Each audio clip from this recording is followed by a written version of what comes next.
প্ৰণাম। আমি শ্ৰী শ্ৰীমদ ভাগৱত গীতাৰ পাঠ কৰি আছোঁ। আমি শুনি আছোঁ পৰম পিতা পৰমেশ্বৰ তেখেতৰ অপাৰ মহিমা। তেখেতে ভক্তৰ প্ৰতি থকা যি মৰম, যি চেনেহ প্ৰদৰ্শন কৰে তাৰ বিষয়ে। শ্লোক 23,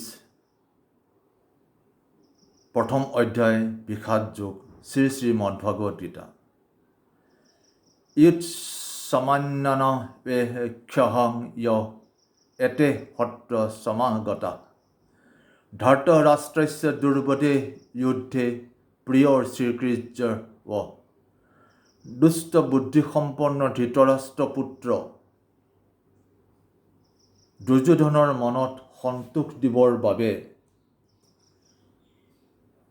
যিসকল লোক যুদ্ধ কৰিবলৈ আহি ইয়াত সমবেত হৈছে তেওঁলোকক মই চাই লওঁ।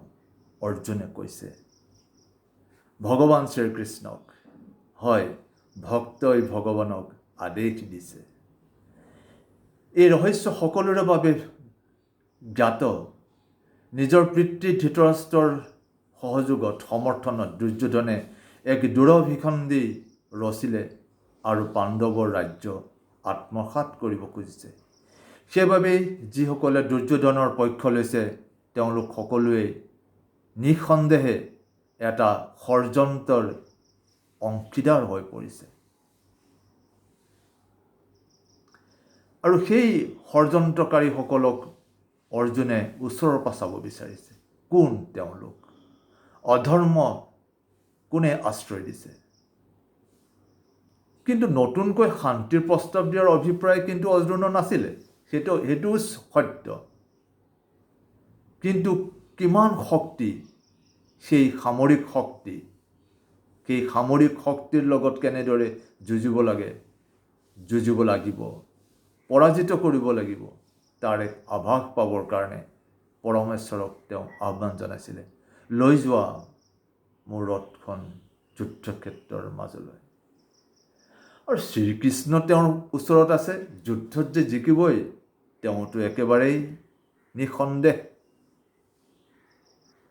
হয়, আমি যুদ্ধত প্ৰবৃত্ত হোৱাৰ আগতে, সংঘাতলৈ যোৱাৰ আগতে আমি বিপৰীত পক্ষৰ শক্তিও অনুধাৱন কৰিবলৈ চেষ্টা কৰিব লাগে।